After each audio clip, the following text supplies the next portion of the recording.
Avec lui, réalité et fiction se confondent. Quoi qu'il fasse, il n'y avait jamais un mouvement ou un regard superflu. Tout était précis, tout avait un sens. Bruce Lee vous faisait retenir votre souffle. Quand vous regardiez Bruce Lee, vous étiez comme en apnée. Et une fois que c'était fini, vous pouviez à nouveau respirer. Il n'a produit qu'un seul film à Hollywood, mais a pourtant révolutionné le film d'action.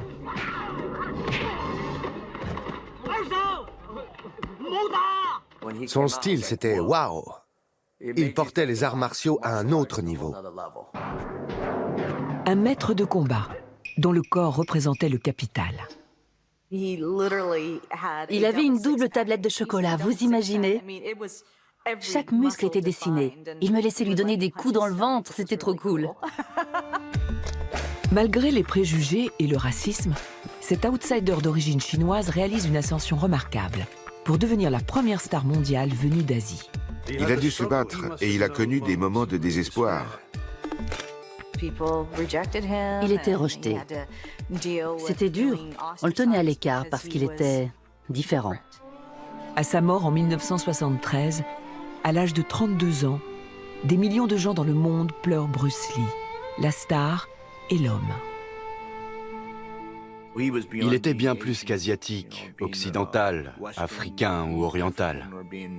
Son approche, c'était « un être humain est un être humain ».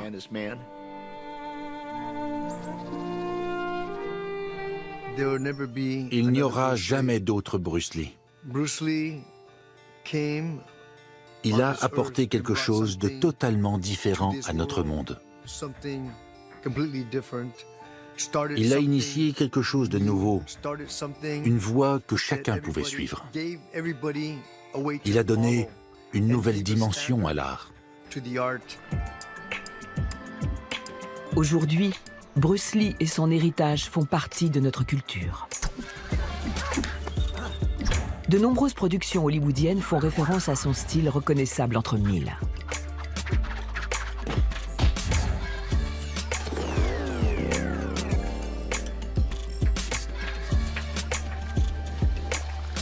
Entré dans un moteur de recherche, son nom associe pas moins de 98 millions d'occurrences.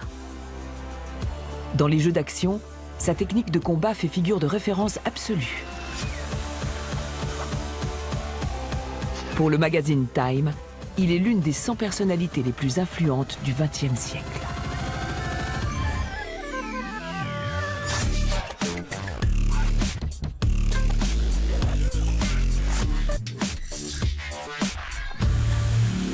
My last name is Lee, Bruce Lee. I was born in San Francisco in 1940. Originaire de Hong Kong, la famille Lee s'établit pendant un temps dans la ville californienne. Le père de Bruce, Lee Hoi-chuen, est une vedette de l'opéra de Canton et part souvent en tournée. Son épouse d'origine allemande le suit. Bruce est le quatrième de 5 enfants. La famille Lee avait perdu un fils avant la naissance de Bruce. Comme ils étaient un peu superstitieux, ils se sont dit que les esprits ne leur étaient pas favorables. Pour conjurer le sort, à la naissance de Bruce, ils lui ont donné un prénom de fille. Ils lui ont percé une oreille pour que les esprits pensent que c'était une fille et le laissent tranquille.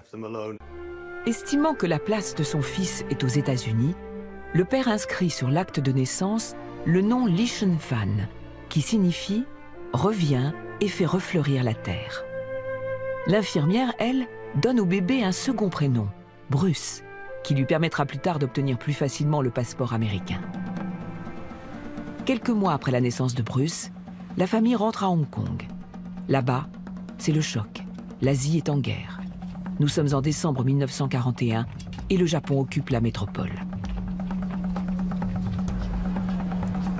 Les Japonais se considèrent comme une race supérieure. Comme des millions d'autres Chinois, Bruce Lee et sa famille sont victimes de discrimination.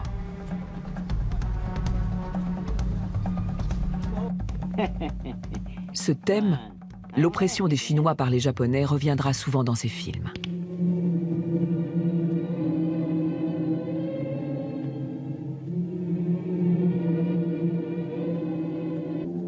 Are you yellow or something? Sick man of Asia. Ginger. Why so shy? What's wrong? Lost your tongue? Malgré la capitulation du Japon en 1945, l'oppression continue. Les nouveaux dirigeants anglais se considèrent eux aussi comme supérieurs aux Chinois. À l'école, Bruce doit s'imposer face à ses camarades de classe britanniques. Il ne se laisse pas intimider, et les bagarres font partie de son quotidien. Il est renvoyé à plusieurs reprises de l'école. Il était hyperactif. Aujourd'hui, on qualifierait ça de trouble du déficit de l'attention. Et on lui prescrirait probablement de la Ritaline. Il était tout le temps en mouvement. Dans les films des amis de son père, en revanche, le petit garçon déluré connaît un grand succès. And you worked in motion pictures in Hong Kong? Yes, since I was around 6 years old. Le plus souvent, il joue le gamin des rues qui défend les défavorisés et met en déroute les méchants. À Hong Kong, avant même d'avoir fêté ses 18 ans, il a déjà 20 films à son actif.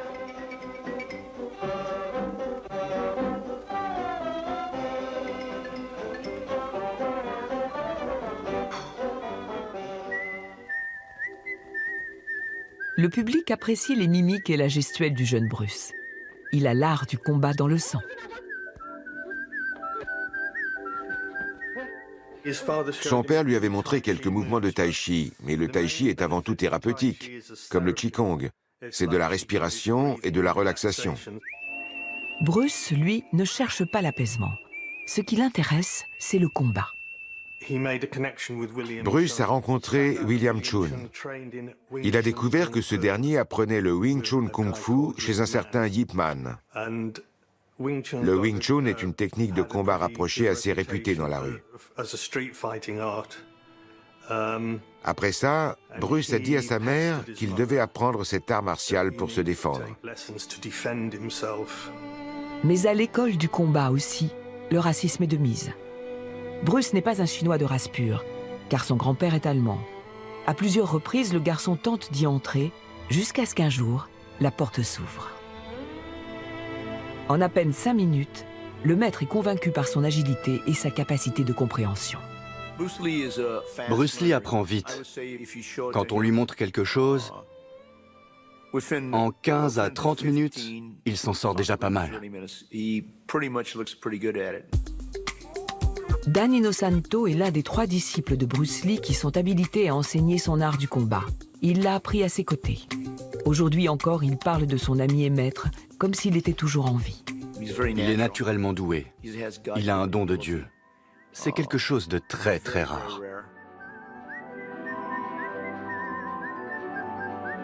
Mauvais élève en classe, Bruce trouve la consécration ailleurs. Il bat le triple champion de boxe local. En 1958, il remporte un concours de cha-cha-cha à Hong Kong. Mais il fait également parler de lui en dehors des pistes de danse et des rings. La police venait régulièrement à la maison et posait des questions. Bruce Lee applique dans la rue les techniques de combat qu'il apprend auprès de son maître. Après avoir cassé les dents d'un adversaire, il est dénoncé à la police. Les agents expliquent à la mère de Bruce qu'à la prochaine incartade, c'est la prison.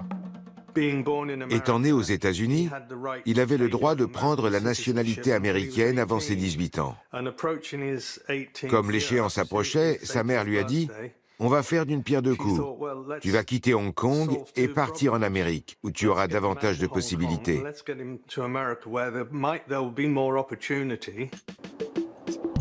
En avril 1959, avec 115 $ en poche, Bruce Lee commence une nouvelle vie aux États-Unis. Il est alors un immigrant anonyme parmi des millions, sans diplôme et sans notion d'anglais. Perdu dans un environnement étranger, une expérience que feront plus tard tous les personnages principaux de ses films. Les débuts de Bruce Lee à Seattle, chez des amis de son père, ne se passent pas comme prévu.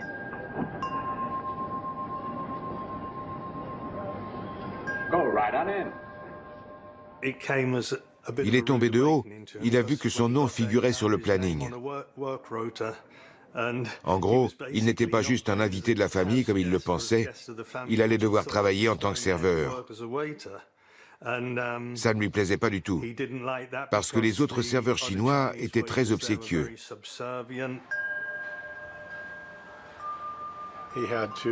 Il a fallu qu'il apprenne à se contrôler.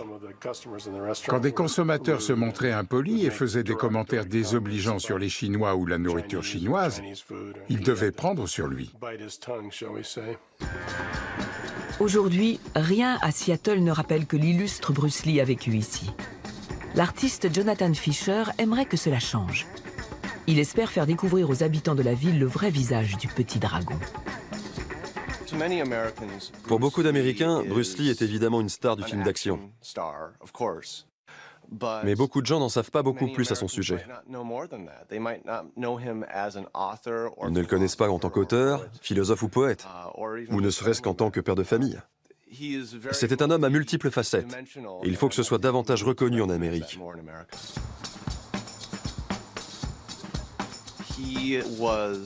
Il était un produit à la fois de l'Est et de l'Ouest. Étant moi-même métis, je m'identifie facilement aux difficultés qu'a pu traverser Bruce pour être accepté en Asie et en Amérique. Avant lui, je pense que personne n'a réellement su incarner la synthèse de ces deux mondes. Hiver 1960. Cela fait un an que Bruce vit à Seattle, mais son avenir reste incertain. Il hésite entre viser un baccalauréat ou vivre de son job de serveur et de quelques cours d'arts martiaux. Une nuit, il a fait un rêve. Ça a été une révélation. Il a eu la sensation d'être cloué au sol par une ombre noire qui essayait de le tuer. Il a dû lutter contre cette ombre de toutes ses forces, jusqu'à être trempé de sueur. Dans le Wing Chun, l'ombre représente tout le potentiel non exploité. Après ça, il a décidé de s'inscrire au lycée pour finir ses études. Toute sa frustration, il l'a canalisée pour en faire quelque chose de positif. Bruce décroche son bac, entame des études de philosophie et ouvre un institut d'arts martiaux à Seattle, puis plus tard à Oakland. Il commence tout doucement à se faire connaître. En 1964, il est enfin invité à Long Beach, au championnat du monde de karaté. Parmi les spectateurs, un certain Benny Urquidez.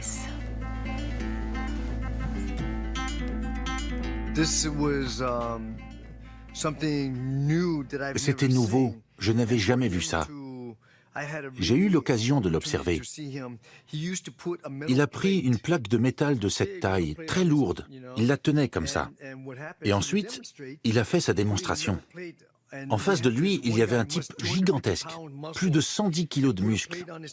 Bruce a mis la plaque devant le gars et il a fait une frappe, comme ça, avec la deuxième articulation des 4 doigts.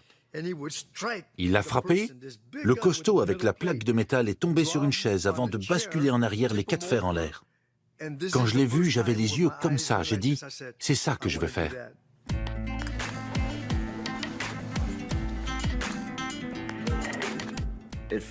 On le ressentait comme un coup de poing, et également comme une poussée.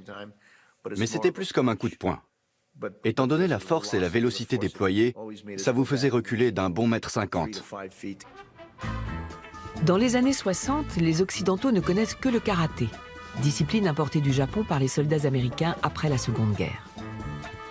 Mais les figures ritualisées et les exercices répétitifs, ce n'est pas pour Bruce Lee. Il ne défend pas un style de combat en particulier, mais un mélange de plusieurs arts martiaux.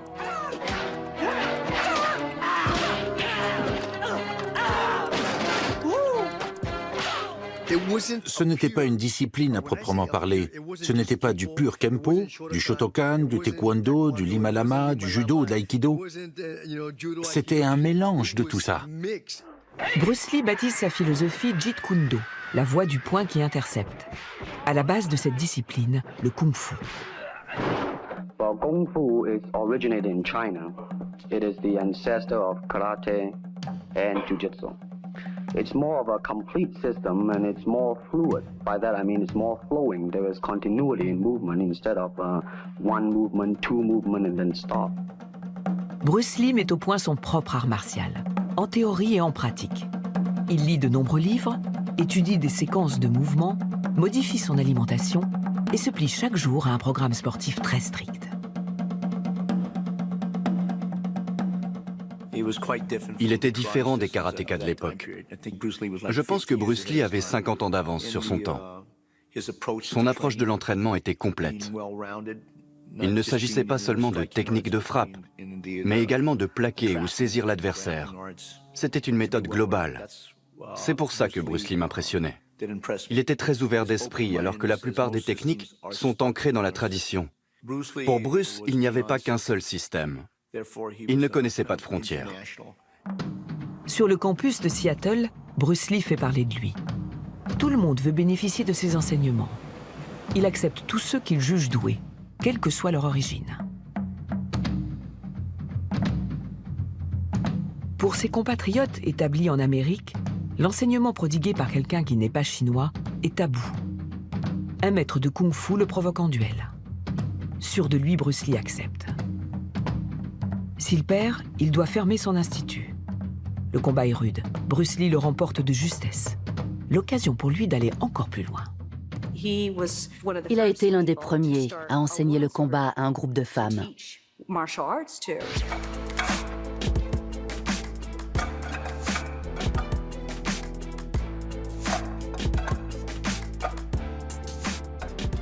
Pour lui, c'était important que les femmes apprennent les arts martiaux.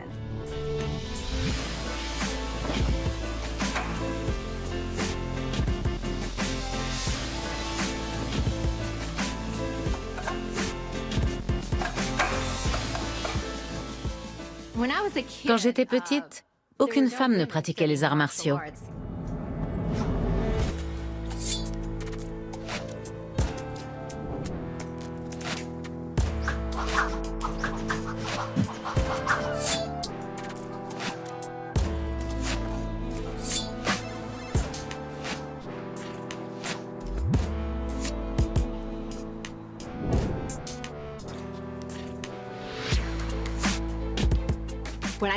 Quand j'ai vu Opération Dragon, je me suis demandé qui c'était.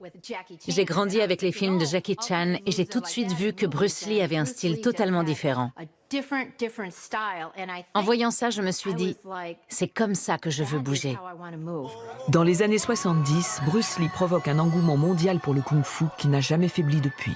À l'époque, un tube caracole en tête des classements pendant plusieurs semaines, aux États-Unis, en Afrique du Sud, en France et même en Allemagne.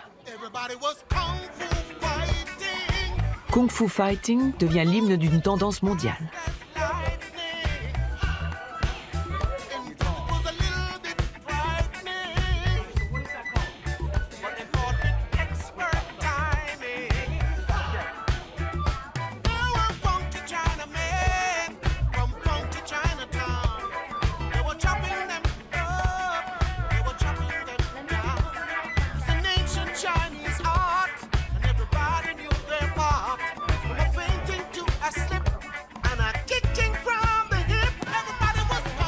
Au cœur de la philosophie de Bruce Lee, des principes universels tels que la loyauté, l'honneur et la justice. Mais lorsqu'il tombe amoureux de Linda, l'une de ses disciples, il se rend compte qu'il reste un homme de second rang. En 1964, les relations entre personnes de couleur de peau différentes sont encore proscrites dans de nombreux États américains. Linda est enceinte. Le couple est contraint de se marier en secret. Une fois de plus, l'ambition de Bruce Lee se heurtait à un mur. C'était un nouveau revers, accompagné du sentiment de n'être qu'un Chinois. Il avait l'impression de ne pas être pris au sérieux et essayait de lutter contre les préjugés. Il avait de l'ambition et des capacités, mais il a aussi connu bien des déceptions. En 1965, son fils Brandon vient au monde.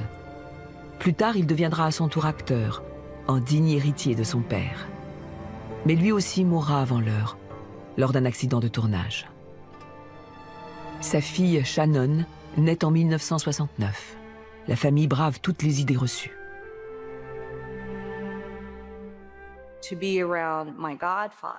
J'ai passé beaucoup de temps avec mon parrain, qui était marié à Linda, une femme blanche. Je les ai vus évoluer en tant que couple, gérer leur famille et leur vie ensemble. J'ai été témoin de l'amour qu'ils portaient à leurs enfants, Brandon et Shannon. Et tout ce temps passé avec eux m'a beaucoup aidé, socialement et culturellement, à accepter ma propre situation de jeune fille métisse. En 1964, un producteur cherche un homme asiatique pratiquant le kung-fu pour une série télévisée.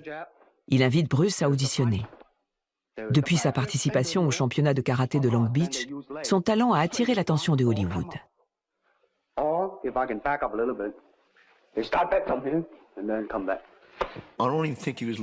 Je pense qu'il ne cherchait même pas à devenir une star. Il était là par hasard quand ils ont lancé le casting. Mais son rôle dans Le Frelon Vert a tellement plu au public qu'il est devenu plus populaire que le personnage principal. Je crois que c'est là qu'il a compris que le seul moyen de sensibiliser le grand public aux arts martiaux, c'était le cinéma. En septembre 1966, la série arrive sur les écrans. Bruce Lee joue l'assistant peu loquace du Frelon Vert et porte un masque de chauve-souris. C'est la première fois que le grand public voit Bruce Lee combattre. Devant la caméra, il exécute des mouvements plus lents que d'habitude pour permettre aux téléspectateurs de suivre. Contrairement aux combats de rue, ses jambes frappent haut, le seul moyen qu'on les voit à l'écran. Je ne savais même pas qu'il était célèbre, jusqu'au jour où il est passé à la maison pour s'entraîner dans notre jardin. Les enfants de nos voisins regardaient à travers la clôture et disaient « Hé, c'est Kato, c'est Kato !» J'ai regardé mes parents et je leur ai demandé « C'est qui Kato ?» Plus tard, j'ai compris qu'ils parlaient du Frelon Vert. Bruce Lee jouera dans les 26 épisodes de la série. Maître de combat, mais également acteur, il a l'occasion de montrer ses talents de comique. Il était très drôle. Il faisait des farces à tout bout de champ. Ce sera également le cas dans ses longs métrages. La farce la plus drôle qu'il ait faite à mon père, c'était lors d'une de leurs conversations philosophiques.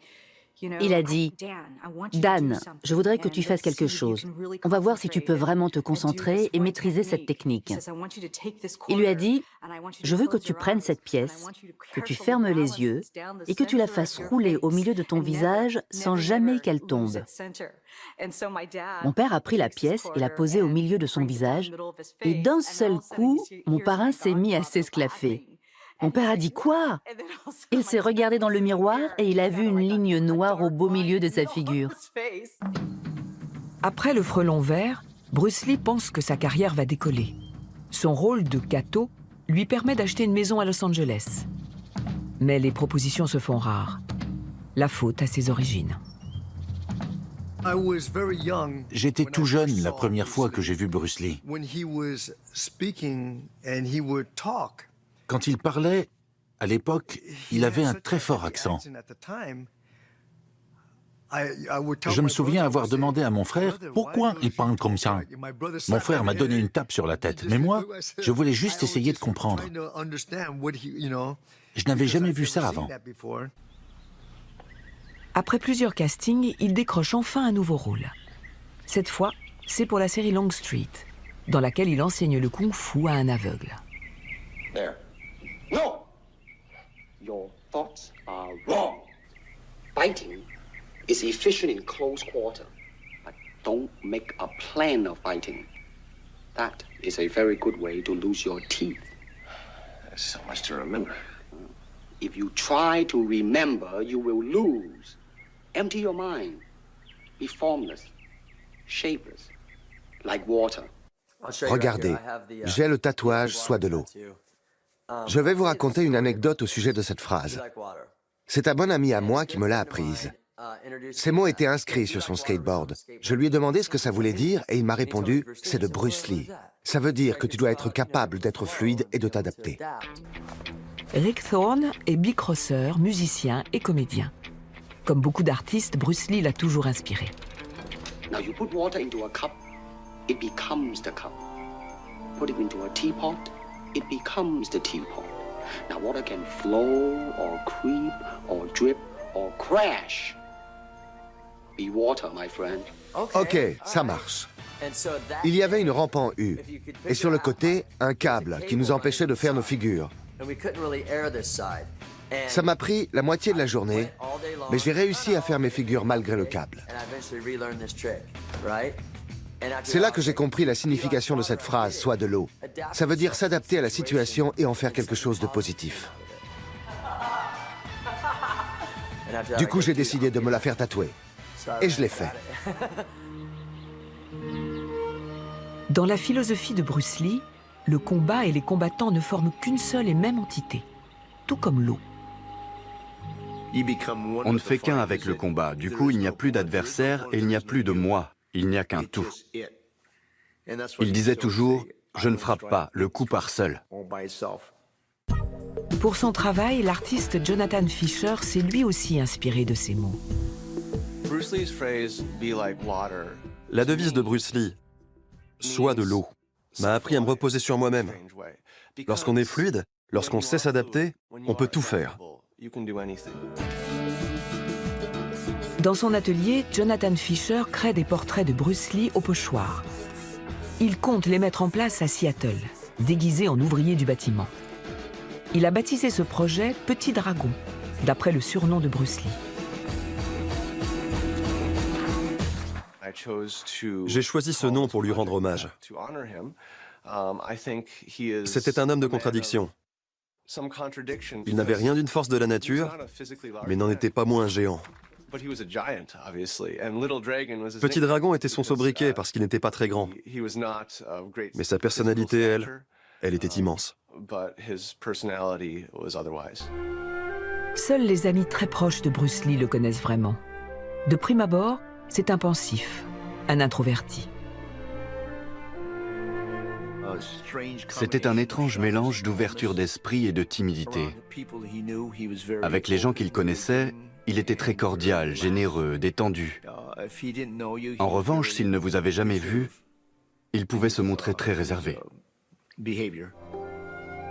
Rares sont les personnes à avoir eu vent des difficultés financières qu'il connaît après le Frelon vert. Jusqu'en 1971, il ne décrochera que 5 rôles secondaires. L'argent se fait rare. Bruce Lee est contraint de vendre sa maison. Il parvient à faire vivre sa famille en faisant des apparitions privées dans le rôle de Kato. À Hollywood, il y avait un racisme écœurant. Très souvent, même les rôles de Chinois n'étaient pas joués par des acteurs chinois. Les studios choisissaient des acteurs caucasiens pour interpréter des Asiatiques. On les affublait d'un maquillage ridicule, de fausses dents de lapin, bref, des stéréotypes vraiment abjects. Les plus grandes stars telles que Katharine Hepburn, Marlon Brando ou Mickey Rooney se prêtent à cette mascarade. Tous ont joué des rôles d'Asiatiques. C'était tellement frustrant d'entendre les grands patrons de Hollywood dire « Désolé Bruce, mais nous pensons que le monde n'est pas prêt à voir un Chinois tenir un rôle principal, quel que soit le film. » Il ne se laissait pas démonter. Il savait qu'il allait trouver le bon cap et qu'un jour, ça marcherait.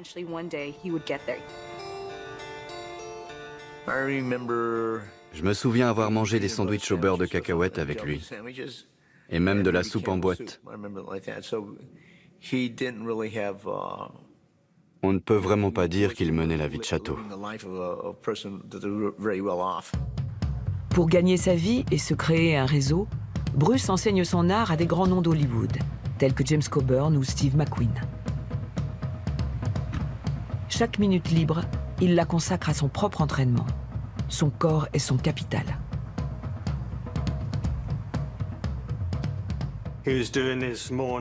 Un matin, il faisait de la musculation et il a senti quelque chose se bloquer dans son dos. Il ne pouvait plus bouger. Il a demandé au médecin combien de temps il devait s'arrêter. Et le médecin lui a répondu « C'est fini tout ça ». Les médecins constatent une lésion du nerf spinal. À 28 ans, Bruce Lee est contraint de rester alité pendant 6 mois. il s'astreint tout de même à des exercices à la limite du tolérable. Dans toute la maison, il dispose des billets où est écrit « Continuez ». Il lui restait $50 sur son compte en banque. Il était paralysé et avait dû envoyer Linda travailler. Pour un Chinois, c'était une énorme humiliation. Dans son lit, il a rédigé son but ultime.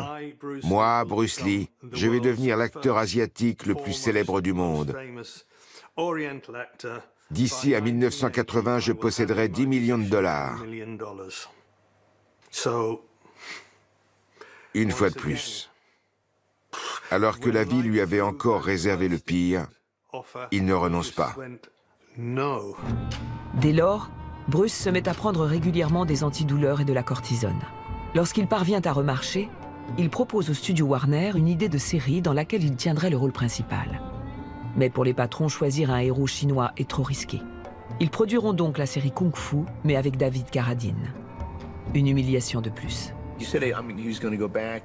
Il m'a dit « Je vais retourner à Hong Kong ». Il voulait être acteur, apprendre la réalisation, le métier de scénariste. Je me suis dit, c'est un expert en arts martiaux, qu'est-ce qu'il fabrique? Égoïstement, je voulais qu'il reste, parce que j'aimais apprendre avec lui. Mais quand il est revenu, je crois qu'il a bluffé tout le monde. Au printemps 1971, Bruce se rend à Hong Kong pour montrer à Hollywood de quoi il est capable. Une fois là-bas, c'est la surprise. En Chine, la série Le Frelon Vert a été rebaptisée d'après son rôle à lui, le Katocho. Bruce est une star dans son pays. Il entre en contact avec un producteur, décide de rester et très vite tourne son premier film hongkongais. Il a été l'un des premiers cinéastes indépendants. Lorsqu'Hollywood ne lui a pas donné la chance qu'il méritait, lorsqu'il a été rejeté à cause de son apparence, il a su créer ses propres opportunités. Il est donc allé à Hong Kong avant de tourner ce premier film en Thaïlande. Je crois que sa production a coûté quelque chose comme $12 000. Si ça, ce n'est pas du film indépendant... Produit en 1971, The Big Boss sort la même année dans les salles chinoises. Bruce Lee est à la fois scénariste et acteur principal. Dans ce long métrage, le grand public entend pour la première fois les fameux cris qu'il lance lors de ses combats. Il émettait un ki très particulier quand il combattait. C'étaient des sons qui vous transperçaient et résonnaient jusqu'au fond de votre âme.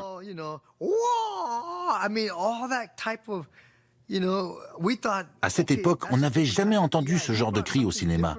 Tout le monde a essayé de l'imiter.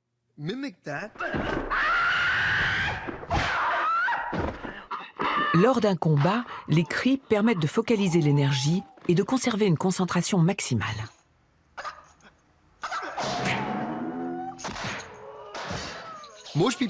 La plupart des gens ne voyaient que le début et la fin de ces enchaînements. Le reste, ils devaient l'imaginer tellement il était rapide. C'en était au point qu'on avait du mal à le suivre. Mais l'énergie était bien présente. C'était comme si la fumée se dissipait et qu'il était là, à contempler l'adversaire.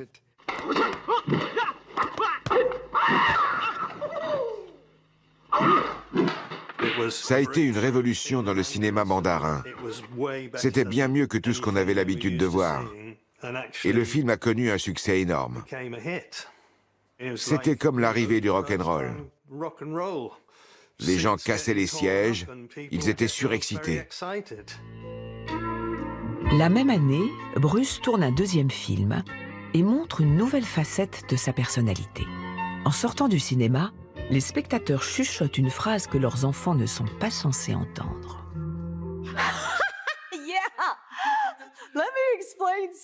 Laissez-moi vous raconter. Quand j'étais petite, beaucoup de gens d'origine asiatique, que ce soit des Chinois, des Japonais, des Coréens, étaient ravis de voir enfin un héros asiatique sur le grand écran.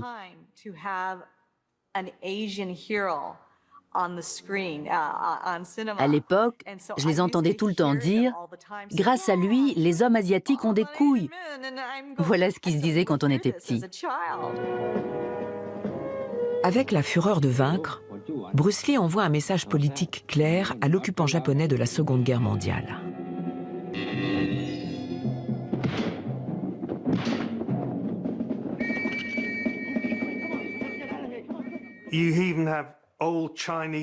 Même les couples de Chinois âgés qui avaient vécu l'occupation s'étreignaient en larmes, tellement ils étaient émus qu'enfin quelqu'un ose s'élever contre les Japonais. Il n'était pas qu'une star de cinéma ou un as des arts martiaux. C'était un héros de la nation. Entre deux tournages, Bruce Lee rentre à Los Angeles pour s'entraîner avec ses disciples. Il ne se ménage pas. Chaque jour, il faut courir, pédaler, soulever des poids, donner 2000 coups de poing et 1000 coups de pied. Il a étudié les boxeurs, et pas seulement Mohamed Ali. Il regardait des films en Super 8 et prenait un miroir pour avoir une image inversée, pour que les boxeurs combattent avec la main droite, comme lui. Depuis sa blessure au dos, Bruce Lee souffre de douleurs constantes, sans compter les conditions de travail très rudes en Asie. Lorsqu'on filme à Hong Kong, on répète les enchaînements juste avant le tournage. Pour les films à gros budget aux États-Unis, on peut avoir des mois d'entraînement et de répétition. Mais là, il fallait enchaîner prise après prise jusqu'à ce que ce soit intégré. C'était un peu, voilà, tu as 20 mouvements à faire, bam, bam, bam, bam, bam, bam. Maintenant, vas-y. Il fallait être en mesure de retenir ces 20 mouvements, de les réaliser en ayant l'air de frapper l'adversaire pour de vrai, tout en restant dans le champ de la caméra. C'était très dur. Souvent, Bruce Lee rentre des tournages blessé ou couvert de contusions. Il est bien possible qu'il se soit surmené. On peut s'entraîner, mais il faut aussi laisser au corps le temps de récupérer. Je pense qu'il travaillait dur parce qu'il voulait atteindre ses objectifs. Il essayait tout le temps de s'améliorer. Sa grande crainte, c'était de vieillir et de perdre une partie de ses facultés. Avec Bruce Lee, il y avait toujours un dilemme. Maintenant qu'il était un héros en Chine, il voulait faire encore mieux.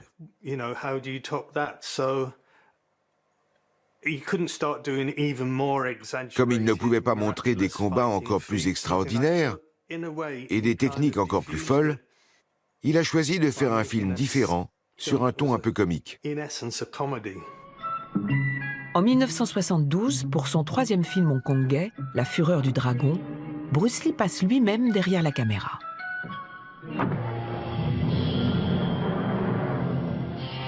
Il parvient à engager le champion du monde de karaté, l'Américain Chuck Norris, pour interpréter son adversaire.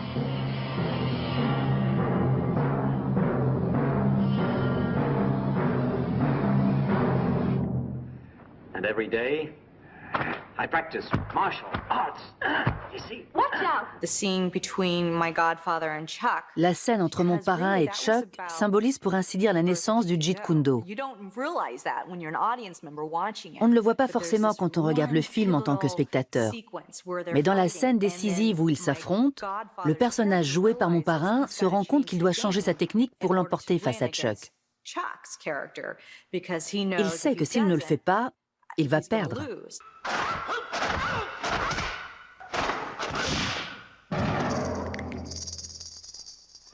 Techniquement, c'était excellent, très rapide, très puissant. Il y avait une pointe de comédie, comme lorsqu'il arrache les poils de torse de Chuck Norris et qu'il souffle dessus.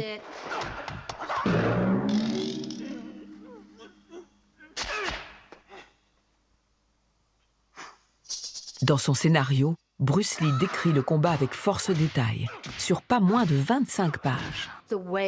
La séquence était tellement bien filmée que dans le regard de Bruce Lee, on lisait « Ne fais pas ça, méfie-toi ». C'était une réalisation très intelligente. Et le jeu de Bruce dans cette scène vous captivait littéralement.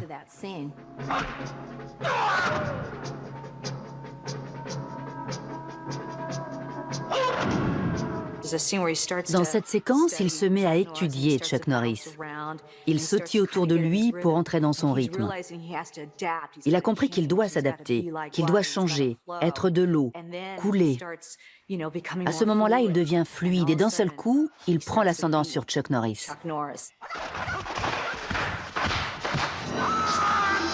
Le tournage de cette scène dure 3 jours.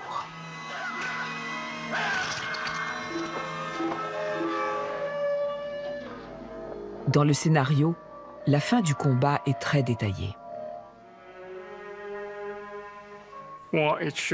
On voyait le respect mutuel que se portaient ces deux très grands combattants. Un respect mutuel jusque dans la mort.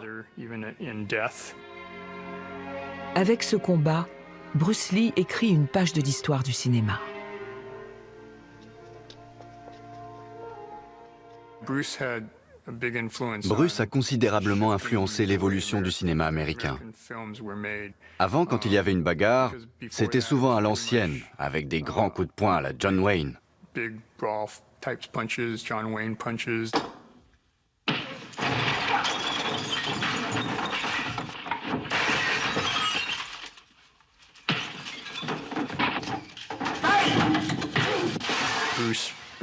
Bruce a décomposé les scènes d'action en mouvements syncopés. Staccato, crescendo, décrescendo. C'est devenu de la musique. Il a rendu ça plus dynamique et intéressant.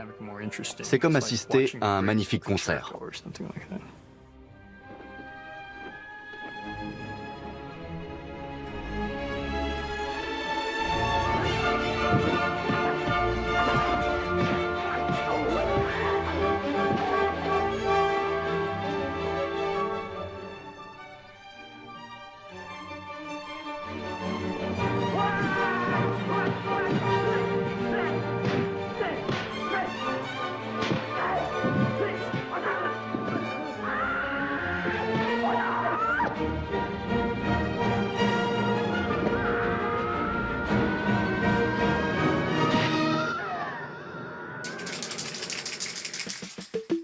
Jonathan Fisher, lui, s'enthousiasme pour une autre facette de l'acteur.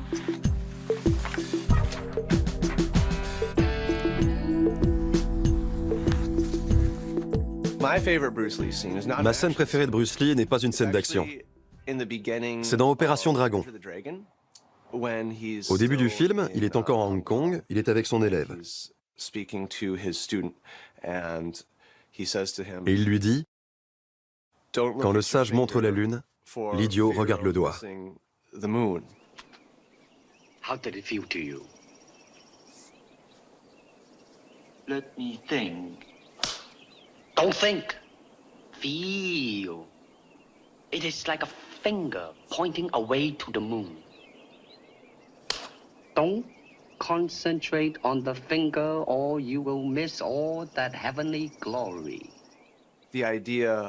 L'idée qu'on puisse être trop concentré sur quelque chose et rater la récompense, je trouve ça magnifique. C'est comme ça qu'il a réussi à glisser des éléments de sa philosophie dans ses films grand public. Automne 1972, Bruce Lee entame son nouveau film à Hong Kong. Son ami et disciple Dan Inosanto est de la partie. Dans le jeu de la mort, c'est dans une pagode que Bruce Lee affronte ses adversaires l'un après l'autre. Mais ce film restera inachevé. Après un appel d'Hollywood, Bruce interrompt le tournage.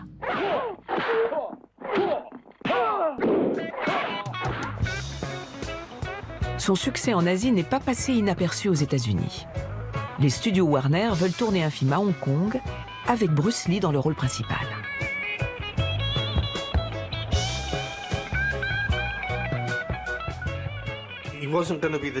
Il ne devait pas incarner le héros national chinois comme dans La Fureur de vaincre, ou le campagnard naïf de La Fureur du dragon. Cette fois, il devait jouer une sorte de James Bond chinois et porter des vêtements occidentaux.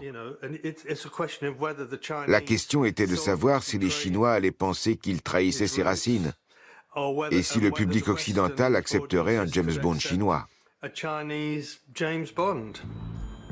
Bruce Lee veut que ce film soit son chef-d'œuvre. Mais dès les premières séquences à Hong Kong, les choses ne se passent pas comme prévu. Hollywood n'a aucune expérience en matière de tournage en Chine. C'est la toute première coproduction sino-américaine. Ils n'avaient qu'une caméra, il me semble, et une seule lentille, jusqu'à ce que le directeur de la photographie aille acheter une vieille caméra et quelques objectifs. Les projecteurs étaient rouillés, rien ne fonctionnait. La moitié de l'équipe était chinoise, l'autre américaine. Les gens ne se comprenaient pas. Il y avait des malentendus. On demandait des colombes, on se retrouvait avec des grenouilles. La moitié des acteurs étaient sans domicile et dormaient sur le plateau. Ils mangeaient toute la nourriture, des choses disparaissaient. C'était le chaos le plus total. Bruce Lee tente de calmer le jeu et y est de sa poche. Il tient la production à bout de bras, co-réalise, co-écrit, chorégraphie les combats et tient le rôle principal. Ses douleurs au dos ne le quittent plus. Il a perdu beaucoup de poids, au point où il lui restait moins d'1% de masse graisseuse. Il n'avait plus que les os, la peau et les muscles. Au moment du tournage, l'acteur d'1,70 m ne pèse plus que 55 kilos.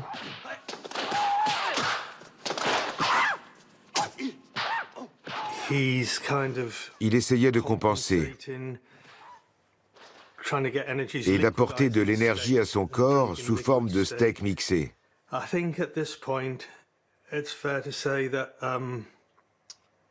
Il en était arrivé à tenter de se détendre en mangeant des biscuits au hashish. Il ne buvait jamais d'alcool pour des raisons de santé. Malgré l'épuisement, ce film sera bel et bien son chef-d'œuvre. Dès les premières projections, les patrons d'Hollywood se l'arrachent.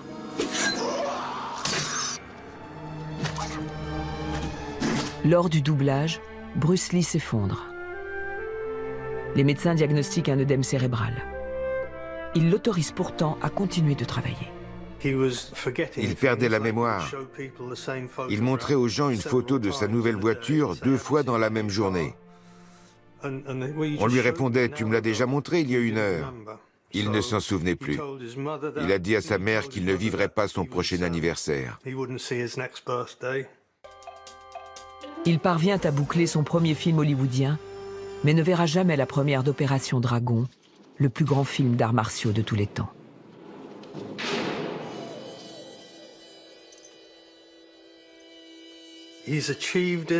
Il avait vécu sa passion des arts martiaux et réalisé son ambition de devenir acteur. Mais il n'y avait pas assez d'heures dans une journée pour faire des films, assurer leur promotion, faire de la publicité, chercher des sponsors, s'entraîner et méditer pendant 6 à 8 heures. C'était impossible de tout mener de front. Mais pendant quelques semaines magiques, ces 2 aspects contradictoires de sa vie, l'art martial et le métier d'acteur, ont pu se conjuguer. L'acteur et l'expert en arts martiaux étaient la parfaite expression de ce qui l'animait. Mais le seul endroit où cela pouvait le mener, c'était... Le 20 juillet 1973, Bruce Lee meurt à Hong Kong, des suites d'un œdème cérébral sans doute provoqué par un antidouleur. Je me souviens être rentrée à la maison et ma mère a été la première à me dire ce qui s'était passé. Elle avait dû recevoir un coup de fil. Ensuite, les journaux télévisés ont relayé l'info. Quand mon père est rentré, mes parents sont allés dans la chambre et je me souviens que lorsqu'il en est ressorti, il était sous le choc. C'est la première fois que j'ai vu pleurer mon père. Il ne se passe pas une journée sans que je pense à lui. Oui.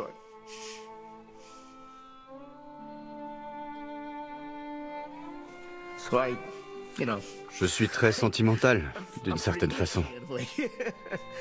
Mais oui, je pense toujours à lui, comme s'il était là.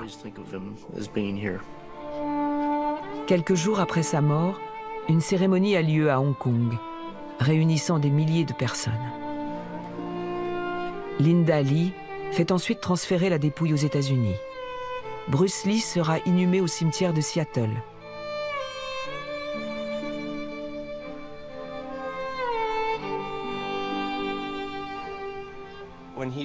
À sa mort, Hong Kong et tout le reste du continent ont voulu qu'il repose en Asie. Mais sa femme l'a ramené ici. C'est un honneur immense. Je ne suis pas sûr qu'on s'en rende vraiment compte.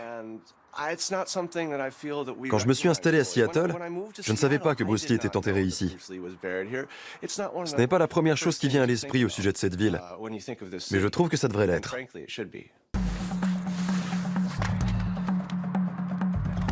Grâce à son art, Jonathan Fisher fait revivre Bruce Lee à Seattle.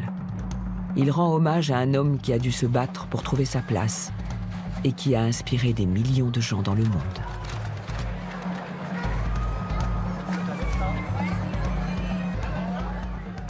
Ne jamais abandonner, et ce, dans tous les domaines, pas seulement les arts martiaux, mais dans la vie tout simplement. Si j'échoue, tant pis, je retente le coup.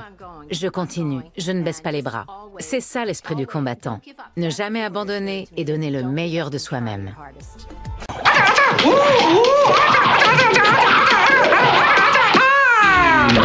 Le 20 juillet 73, Bruce Lee, acteur et expert en arts martiaux, disparaît mystérieusement à l'âge de 33 ans.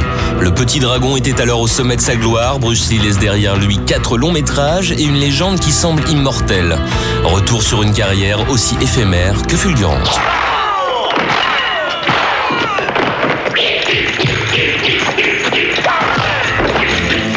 Bruce Lee, de son vrai nom Juan Fan, est né à San Francisco mais a grandi à Hong Kong. Il ne reviendra aux États-Unis qu'à l'âge de 13 ans pour échapper aux combats de rue et se consacrer aux arts martiaux. Très vite, il développe son propre style, le Jeet Kune Do, la voix du poing qui intercepte en français. Et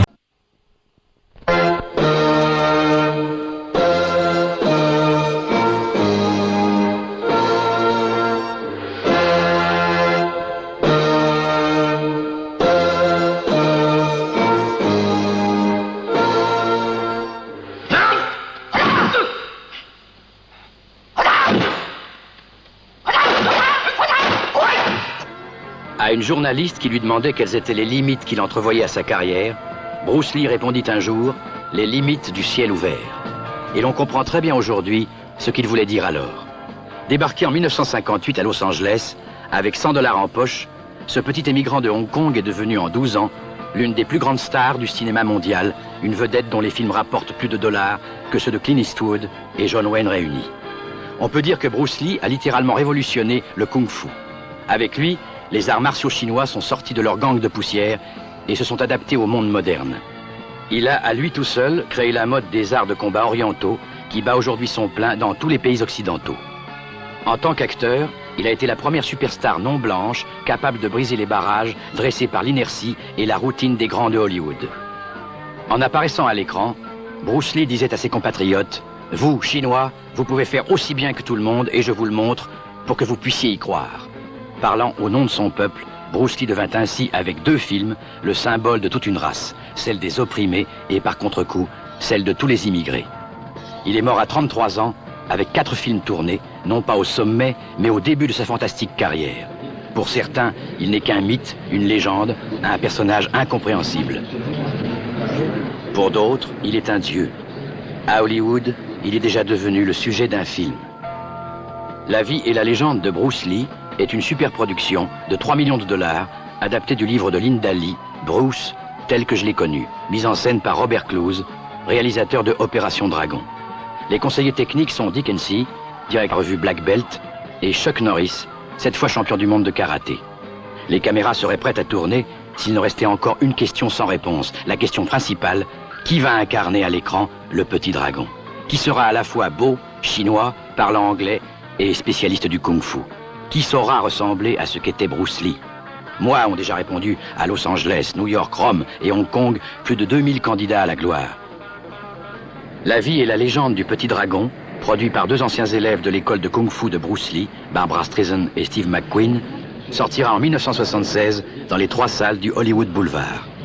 Le Hollywood Boulevard, surnommé par Roger Guimbaud la maison du karaté, est devenu depuis 2 ans la maison de Bruce Lee.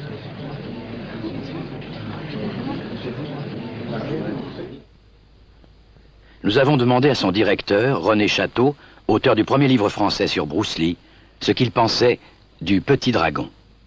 Non, on ne peut pas le comparer à d'autres acteurs américains. C'est pour ça que Bruce Lee est une star, parce que c'est complètement unique ce qu'il fait. Et d'ailleurs, quand on étudie le vrai personnage de Bruce Lee, on est frappé d'une chose, c'est que si personne ne croyait que ce petit Chinois allait devenir une star, lui, il l'a toujours su, il l'a toujours cru. Et quand ça allait mal dans sa vie et que sa femme lui disait « Bon, écoute, c'est les circonstances qui sont pas très bonnes en ce moment », il répondait « Moi, les circonstances, je m'en fous, je vais les faire moi-même, les circonstances ». Bruce Lee est pour la jeunesse d'aujourd'hui ce que représentait Douglas Fairbanks qui est le film pour nos parents. Tarzan aussi a été un mythe. C'était un héros comme Bruce Lee qui n'utilisait que sa propre force pour affronter ses adversaires. Mais c'était un blanc, et un blanc supérieur à tous les hommes de couleur. Bruce Lee, lui, est un homme jaune qui affronte la loi des blancs. Ce qui permet d'apprécier et de voir l'importance de Bruce Lee à l'écran, c'est surtout la sortie des autres films chinois. Il est sorti environ à Paris 100 films chinois. Plus les films chinois sortaient, on s'apercevait que Bruce Lee était grand, était le meilleur et aussi le plus beau. Bruce Lee est né aux premières lueurs de l'aube, l'heure du dragon, du 27 novembre 1940, l'année du dragon, à l'hôpital chinois de San Francisco. Il avait 3 ans quand ses parents décidèrent de revenir s'installer à Hong Kong, leur pays d'origine. Hong Kong n'a rien d'un paradis. 3,5 millions d'habitants s'y entassent sur moins de 75 km². Dans le quartier pauvre de Mong Kok, il y a 400 000 personnes par km², ce qui signifie une densité de population égale à 10 fois celle de la ville de Tokyo et fait de Hong Kong une espèce de jungle urbaine où l'expression « lutte pour la vie » conserve quotidiennement son sens le plus fort.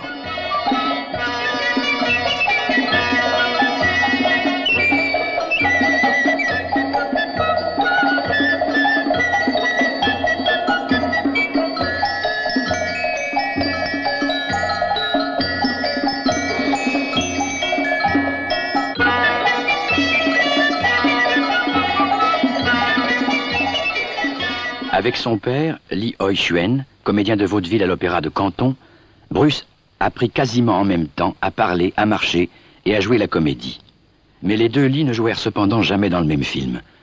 Lee Hoi-Chuen hésita d'ailleurs longtemps, partagé entre la peur qu'il avait de voir son fils s'engager dans une carrière aussi aventureuse et la fierté de sentir chez ce gamin la montée d'un talent indéniable. En tout, Bruce tourna 20 films. Il fut sous-payé pour 19 d'entre eux. Et tous les 20 ont aujourd'hui disparu sans laisser d'autres traces qu'un vieil album de photographies jaunies.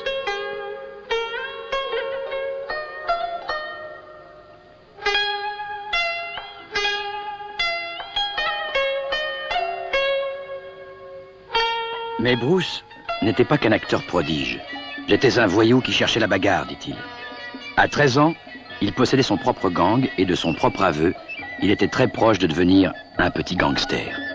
Ce qui le détourna de cet avenir peu glorieux, ce fut tout simplement le kung-fu. Il s'y jeta comme s'il y était né, avec les poings déjà serrés. Ce qui changea sa vie, mais ne l'empêcha pas de continuer à se battre. Chinois, né en Amérique et maintenant âgé de 18 ans, Bruce se trouva brusquement mis devant la possibilité de choisir entre 2 nationalités, celle de Hong Kong ou l'américaine. Moi, je crois que le kung-fu, c'est ce qui a sauvé Bruce Lee, parce que après avoir fait ces quelques films comme vedette à Hong Kong, il commençait à tourner mal. Enfin, suivant son frère, Bruce fréquentait les bandes de voyous à Hong Kong, et heureusement, à ce moment-là, il est tombé sur un grand maître qui s'appelle Yip Man, qui lui a donné ses premières leçons de kung-fu. Et à ce moment-là, ça a transformé et la vie et l'entourage de Bruce Lee, dans le sens que il était pratiquement en état d'entraînement permanent. Son frère Robert m'a expliqué que, par exemple, quand il mangeait avec lui, il avait un tabouret sur le côté sur lequel il tapait, lui tranchant de la main sans arrêt pour s'entraîner, quoi. Le 3 décembre 1958, avec 100 $ pour toute richesse, Bruce Lee arrive à Hollywood. Il partait au bon moment, car certains de ses ennemis commençaient à parler de le tuer.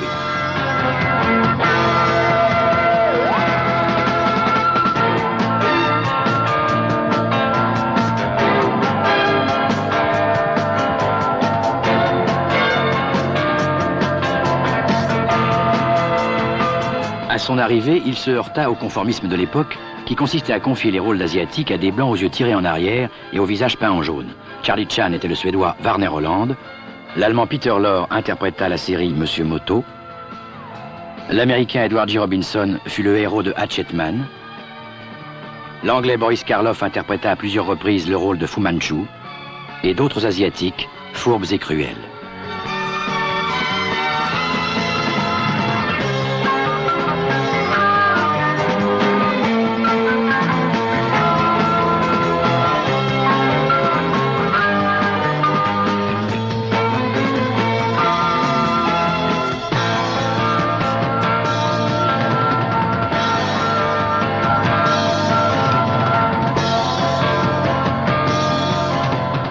Au départ, ça a été très très dur, parce qu'à Hollywood, personne ne voulait de lui, parce qu'il était petit, il était chinois. Mais, comme il donnait pour vivre des cours de kung-fu, parmi ses élèves, il avait James Coburn et Steve McQueen. Et un scénariste américain, le scénariste de La Tour Infernale, qui s'appelle Sterling Stillifan, qui l'a beaucoup aidé, et qui y croyait beaucoup, mais il croyait beaucoup à Bruce Lee en tant que second rôle. C'est grâce à Sterling Stillifant que Bruce Lee fit à la Fox son premier screen test. Il y a 2 mois, j'ai eu la chance de retrouver à Los Angeles le premier essai que fit Bruce Lee devant une caméra. Nous allons pouvoir le regarder. Production 263 05 224 10, essai Bruce Lee, première. Bruce Lee, regardez bien la caméra. Vous allez nous dire votre nom, votre âge et votre lieu de naissance. Eh bien, je m'appelle Lee, Bruce Lee. J'ai vu le jour à San Francisco en 1940, ce qui me fait 24 ans. Et vous avez travaillé dans le cinéma à Hong Kong? Oui, j'ai commencé à l'âge de 6 ans. Quand avez-vous quitté Hong Kong? En 59, ce qui fait que j'avais 19 ans. Oui. Bon, regardez bien vers moi, Bruce. On m'a dit que votre femme vient d'avoir un garçon? Oui.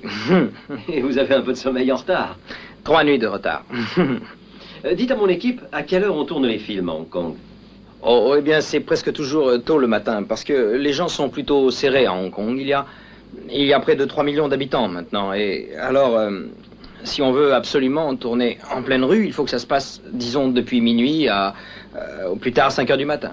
Mais ça compte ici. Et vous êtes allé à l'université aux États-Unis? Oui. Qu'est-ce que vous avez étudié? La philosophie. Bon, vous m'avez dit tout à l'heure que le karaté et le jujitsu n'étaient pas les arts martiaux les plus puissants, les plus efficaces. À votre avis, quel est l'art martial oriental qui serait le plus efficace? Eh bien, je vais peut-être en faire hurler plus d'un, mais à mon humble avis, je crois que le kung-fu est le plus sûr. Parlez-nous un peu du kung-fu. D'où ça vient? Eh bien, le kung-fu est originaire de Chine. Je dirais que c'est l'ancêtre du karaté et du jujitsu. Je pense que c'est l'art le plus complet, le plus coulant, le plus fluide. Enfin, je veux dire qu'il présente un enchaînement de mouvements et pas comme les autres, un mouvement, 2 mouvements et on arrête. Regardez bien la caméra, Bruce Lee. Vous m'avez dit qu'il y avait un rapport entre le kung-fu et un verre d'eau. Vous voulez nous expliquer ça? Eh bien, le kung-fu, oui, peut avoir un rapport avec un verre d'eau, c'est vrai. Pourquoi? Parce que l'eau est l'élément le plus doux qu'on puisse trouver au monde. Pourtant, l'eau pénètre les rochers les plus durs. Et le granit, le ciment, tout ce que vous voudrez. Mais pourtant, l'eau est aussi un corps immatériel. Par là, je veux dire qu'on ne peut pas l'agripper, ni lui taper dessus pour la casser. C'est le but que visent tous les adeptes du kung-fu, pouvoir être mouvant comme l'eau, insaisissable, et s'adapter à l'adversaire qui vous attaque. Oui. Et quelle différence y a-t-il entre un coup de karaté et un coup de kung-fu? Eh bien, le karaté, c'est comme si on frappe avec une barre de fer. Whack! Le kung-fu, par contre, ce serait avec une chaîne de fer, avec à une extrémité une grosse bille d'acier, et ça fait wang, et ça atteint l'intérieur. Parfait, Bruce Lee. On va couper cette séquence. Et c'est Bruce Lee numéro 2, première. Regardez la caméra, Bruce. Fixez-la bien. Ben, maintenant, tournez la tête de ce côté. Ne bougez plus. Maintenant, votre profil. Oui, tournez la tête. Merci. Maintenant, tournez la tête de l'autre côté. Là, ne bougez plus. 2 3/4, s'il vous plaît. Faites de nouveau face à la caméra. Hein? Bien. Maintenant, on va reculer la caméra. Bruce, pour commencer, voulez-vous nous montrer quelques mouvements qu'on retrouve dans le théâtre chinois? Ce qu'on retrouve dans le théâtre chinois? Oui, vous m'en avez parlé tout à l'heure dans mon bureau. Leur façon de se déplacer. Ah oui, dans l'opéra chinois. On trouve les guerriers et les érudits, les sages. La façon de marcher du valeureux guerrier va ressembler un peu à ça. Il avance fièrement, très droit. On pose, on courbe, on tend et on repart de zéro. L'honorable sage va plutôt marcher comme une femme. Du moins, il devra présenter un aspect fragile, gracile. Il va marcher comme une frêle jeune fille. il aura les épaules comme ça. Oui, donc, à leur façon de marcher, on devine à qui on a affaire. Oui, c'est ça. Quel personnage ils vont représenter? Bon, vous voulez nous faire une petite démonstration de Kung Fu? Oui, c'est difficile sans adversaire, mais je vais faire de mon mieux. Ah, attendez, on va vous trouver quelqu'un parmi nous. Charlie! Oui, ce serait mieux. Charlie, faire le physique qu'il faut. Un accident est toujours possible, mais rassurez-vous. Il y a différentes façons d'attaquer. Tout dépend de l'endroit que vous visez. Et aussi de l'arme que vous voulez employer. Pour les yeux, il faut employer les doigts. N'ayez pas peur, je fais attention. Pour les yeux. Ou un coup direct au visage. Ça part de ce point. Et on frappe. Une seconde. On va déplacer la caméra pour mieux suivre la démonstration. Oui, voilà. Mets-toi comme ça, Charlie. Ensuite, on va courber le bras comme ceci, en étant bien d'aplomb sur ses pieds. On va frapper avec le poignet. Attendez, il faudrait peut-être que notre ami se recule un peu, j'ai plus pour une heure. Allez-y, continuez. Ensuite, bien sûr, le kung-fu vous apprend aussi à être plus rusé que celui qui vous attaque. Il faut toucher partout, aussi bien là que par en dessous. Vous en faites pas. Tournez-vous de l'autre côté, Bruce, s'il vous plaît. D'accord. Voilà, allez-y. Qu'est-ce que je dois faire? C'est son réaction naturelle du réflexe. Oui, quel réflexe? Il n'a pas commencé à bouger, vous êtes déjà revenu en position. Tournez-vous un peu, Bruce. Comme ça? Voilà. Les doigts pour les yeux. Il y a le poignet. Il y a le poignet suivi du coup par en dessous. Oh, bien sûr, on utilise les jambes, coup direct au corps, ou à la tête comme ça. Ou, si je peux me reculer un petit peu, on lui fait sauter la tête et on se replace. Très bien. Vous pouviez avoir peur. Mais non, il n'a pas peur, regardez-le. Bon, maintenant, voulez-vous nous montrer comment un adepte du kung-fu s'efforce de tout régler froidement plutôt que de se laisser entraîner par toute une série d'inconvénients? Le sang. Et d'accord. Merci. Et c'est Bruce Lee numéro 2, deuxième. Maintenant, Bruce, pour mieux suivre la démonstration, il faut considérer que votre adversaire, c'est cette caméra. D'accord. Quelle est exactement la différence entre le jiu-jitsu et le kung-fu? Vous pouvez nous l'expliquer en quelques mots, en quelques mouvements? Oui, bien sûr. Par exemple, vous avez tous lu un jour dans un bouquin, dans un magazine soi-disant spécialisé, que si on vous agrippe brusquement, vous devez d'abord faire ceci, ensuite cela, ensuite ceci et ça, et encore ça. Des dizaines de mouvements pour obtenir un résultat. Oh, eh bien, ce genre de magazine vous indiquera comment faire peur à votre ennemi et plaire à votre petit ami. Bref, à rouler des épaules. Par contre, le kung-fu vous apprend à frapper vite et fort, sans perdre de temps. Tenez, par exemple, on vous agrippe la main. Vous n'allez pas demander d'attendre gentiment que vous vous mettiez en position. Agissez. C'est la base de l'efficacité. On simplifie tout. C'est la même chose pour les coups et tout le reste. Cet art martial repose sur le plus strict minimum de gestes, de sorte que tout soit le plus simple du monde, le plus direct. Et c'est réglé. Il faut agir simplement. Pas de ya, de cris et de coups de poing distribués n'importe où. Ouf. Bonsoir, monsieur. Maintenant, Bruce, oui, voulez-vous nous montrer quelques figures de kung-fu? Le pratiquant du kung-fu a la possibilité de s'entraîner seul ou avec un partenaire. Pour s'entraîner seul, il faut se livrer à différentes figures qui doivent imiter le cygne, ou bien le singe, ou la menthe religieuse. Tenez, voilà un exemple. On commence comme ça.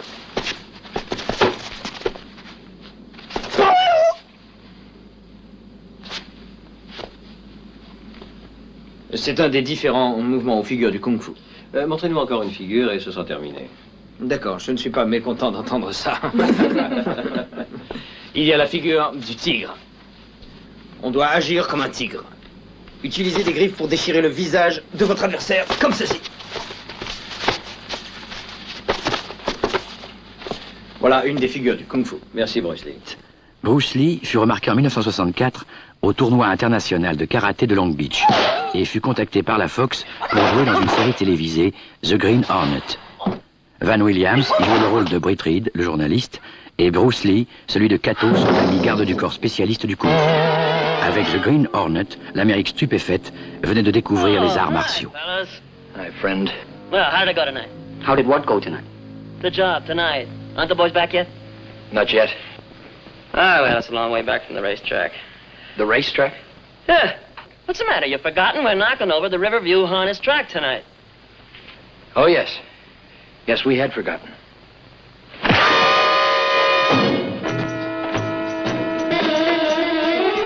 L'importance du Retour du Dragon est immense, puisque c'est le film, c'est-à-dire ce feuilleton télévision américain, qui a fait connaître Bruce Lee dans toute l'Asie.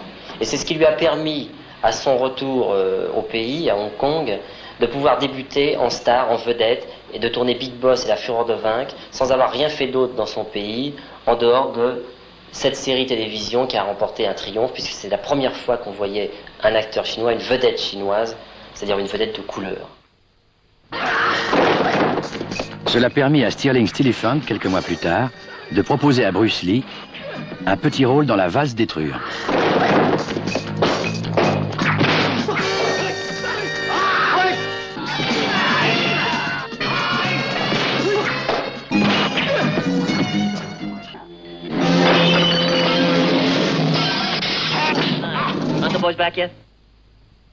En 1963, à l'un de ses cours de Jeet Kune Do, Bruce Lee avait remarqué une jeune étudiante en philosophie, Linda Emery, qui quelques mois plus tard devenait Madame Linda Lee. Elle savait compenser par sa douceur le caractère emporté de son mari. Elle savait aussi bien le calmer, l'écouter, le laisser tranquille, qu'être son adversaire en arts martiaux. Elle a été pour Bruce, en 9 ans de mariage, beaucoup plus qu'une simple épouse, une compagne et une partenaire. Avec Linda, Bruce a eu 2 enfants, Brandon et Shannon, qu'il a lui-même initiés dès leur plus jeune âge aux arts martiaux. Mais Hollywood, malgré son succès dans Green Hornet, ne voulait décidément pas de Bruce Lee, jugé trop petit et trop chinois. Aussi, quand la Warner, pour une série télévisée intitulée Kung Fu, choisit de confier le rôle à un acteur grand et blanc, mais ne connaissant pas les arts martiaux, Bruce Lee jeta-t-il l'éponge. C'est en 1970, à l'occasion d'une tournée publicitaire pour Green Hornet, que Bruce Lee, pour la première fois, revint à Hong Kong. Les années de misère et de frustration qu'il avait vécues aux États-Unis ne l'avaient pas préparé à l'accueil qu'on lui fit alors. Il n'était plus un petit acteur parmi d'autres. Il était Kato, le justicier masqué. Le producteur Raymond Shaw eut l'intelligence de comprendre que ce petit Chinois hurlant et bondissant valait de l'or. Il l'engagea aussitôt pour être la vedette de son prochain film, Big Boss.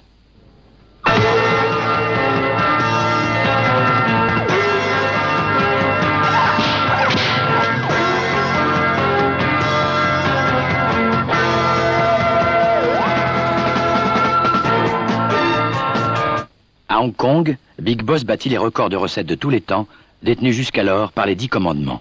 Mais ce n'était rien à côté de ce qui nous attendait avec La Fureur de vaincre.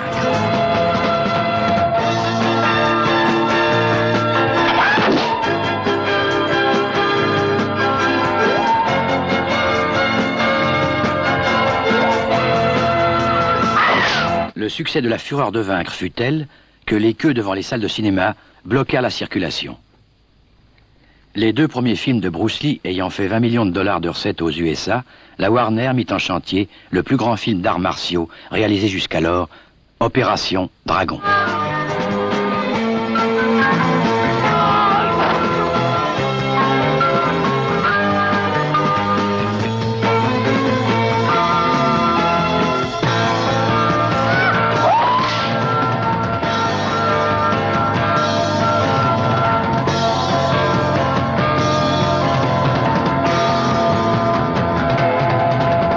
Bruce Lee, comme mise en scène, il a fait juste un film comme metteur en scène, qui était La Fureur du Dragon, qui est son film le plus personnel et son meilleur film. Les combats étaient mieux réglés que dans ses autres films, et il allait jusqu'au bout de ses capacités, de ses possibilités. Comme il était aussi producteur du film, ça a aidé beaucoup. D'ailleurs, c'est le film dans le monde entier qui a fait le plus de recettes, qui a battu tous les autres. Et sur Paris, il va faire 500 000 entrées.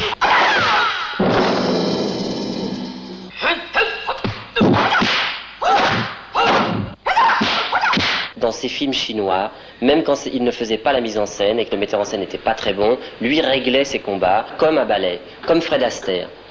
Quand Fred Astaire tournait des films à Hollywood il y a 40 ans, il réglait toujours sa chorégraphie, même si le metteur en scène était plus ou moins bon. Après La Fureur du Dragon, Bruce Lee connut ce dont il avait toujours rêvé, la gloire.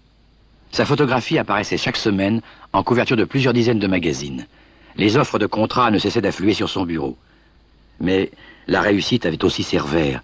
Chaque fois qu'il sortait, les fans se précipitaient sur Bruce Lee. Chaque fois qu'il faisait un geste ou simplement ouvrait la bouche, ils le retrouvaient le lendemain, 1000 fois grossi, à la une de tous les journaux de Hong Kong. Et nous ne parlons pas des individus qui, à la recherche d'une célébrité facile, s'amusaient maintenant à le provoquer à tout bout de champ. Dans le monde même des arts martiaux, il devenait peu à peu un mythe. et les histoires les plus invraisemblables circulaient sur son compte. Au fil des semaines, on le disait vaincu à Londres, blessé à New York ou tué à Hong Kong. Bruce Lee était parvenu au sommet.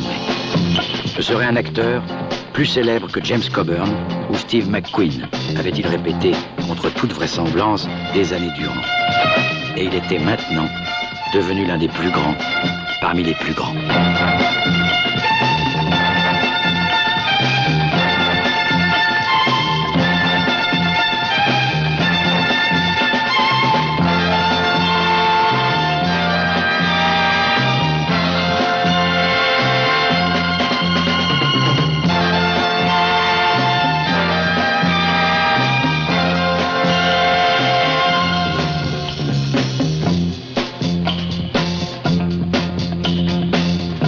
La passion de Bruce Lee à Paris a commencé à monter très fort au moment, en juillet 1974, quand nous avons monté au Hollywood Boulevard le premier festival Bruce Lee en hommage du premier anniversaire de sa mort.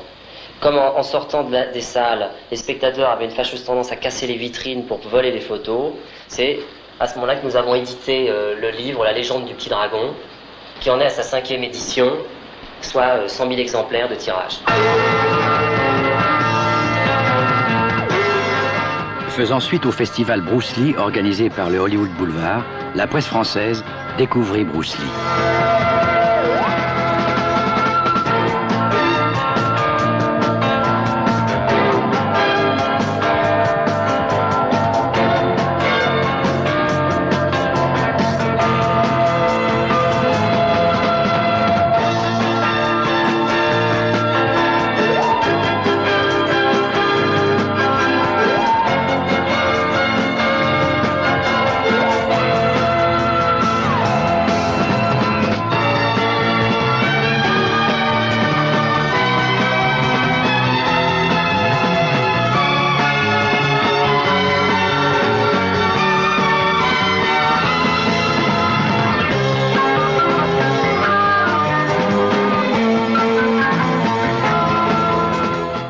Après le succès du premier livre, La légende du petit dragon, nous venons d'éditer Bruce Lee inédit. Nous avons cherché surtout le vrai portrait de Bruce Lee, c'est-à-dire le portrait loin des mystifications.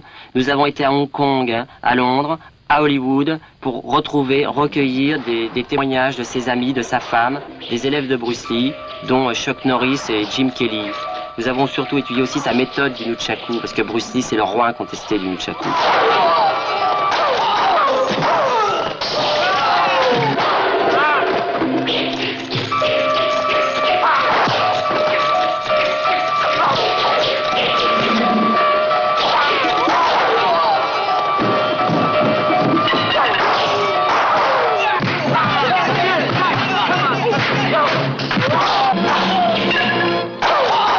Nous avons fait le parallèle entre Bruce Lee et James Dean. James Dean, en 1955, a été la première star pour les adolescents. Il a amené tous les chanteurs jeunes, toute la presse pop, qui n'existait pas avant. La grande différence entre Bruce Lee et James Dean, c'est que James Dean représentait un conflit de génération. Alors que dans le personnage de Bruce Lee à l'écran, il n'y a pas ce côté social que possédait le monde de James Dean. Sinon, à part qu'ils aient tourné tous les deux très peu de films et qu'ils sont morts très jeunes, le rapprochement s'arrête là, à mon avis. Quoique, Linda Lee, la femme de Bruce Lee, m'a dit que, étant jeune, Bruce Lee adorait James Dean et imitait même un peu James Dean, et j'ai pu le vérifier en voyant des photos de Bruce Lee à l'âge de 18 ans. Il était très influencé par James Dean. Parce que souvent on me demande mais qui va remplacer Bruce Lee, et on ne remplace pas Bruce Lee comme on ne remplacera pas Cassius Clay en pleine gloire ou Marcel Cerdan-Père. C'était toujours des personnages uniques, que ce soit des sportifs ou que ce soit des grands acteurs, et que en France Belmondo ou Alain Delon resteront Belmondo et Alain Delon.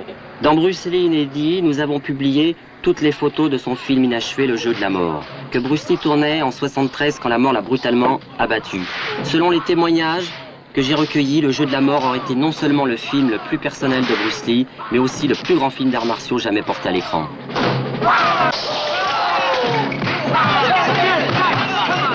Bruce Lee ne devait jamais terminer Le jeu de la mort. Le 20 juillet 1973, dans la soirée, c'est la mort au contraire qui emportait le petit dragon. La nouvelle éclata comme une bombe. Personne ne voulut y croire. Le lendemain pourtant, les manchettes noires des journaux le proclamaient en lettres de deuil. Bruce Lee était mort.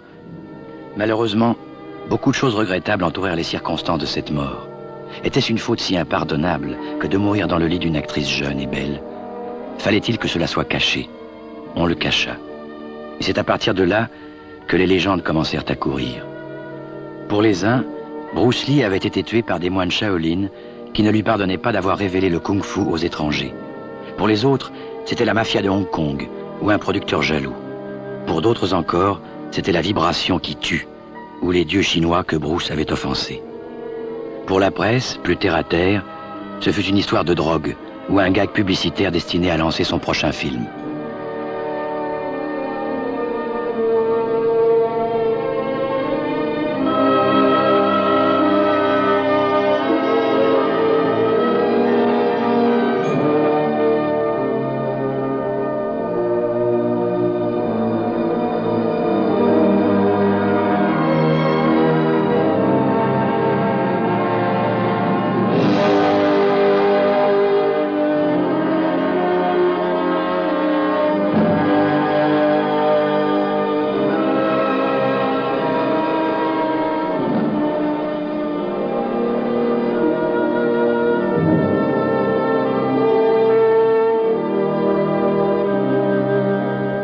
Bruce Lee était pourtant bien mort. Et comme selon les vieux sages de Hong Kong, il avait brûlé 2 vies, il eut droit à 2 enterrements.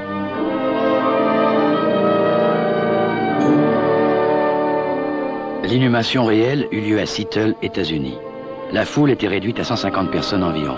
Steve McQueen et James Coburn portaient le cercueil. Et Linda, émue, défaillante, ajouta ce simple commentaire: il a vécu chacune de ses journées comme une découverte. Des 33 ans qu'il passa sur Terre, il n'a pas gaspillé une seule seconde. Mais c'est à Hong Kong, au sein de son peuple, que Bruce Lee connut son véritable enterrement. Ceux qui, dès ses premiers films, l'avaient reconnu comme un héros, lui adressèrent le 25 juillet 1973 l'adieu que l'on réserve aux héros. 25 000 personnes avaient tenu à accompagner Bruce dans son dernier voyage. Il y eut des pleurs, des cris, des blessés, des bagarres. Les gens ne pleuraient pas seulement une vedette de cinéma, mais avant tout, l'homme qui leur avait rendu la fierté d'être chinois. On raconte même qu'une tribu en Malaisie attend encore son retour. Et après tout, ce sont peut-être eux qui ont raison. Car au moment où l'avion qui transportait son corps quittait le sol de Hong Kong, la légende du petit dragon ne faisait que commencer. Adieu, Bruce Lee. Nous ne t'oublierons jamais.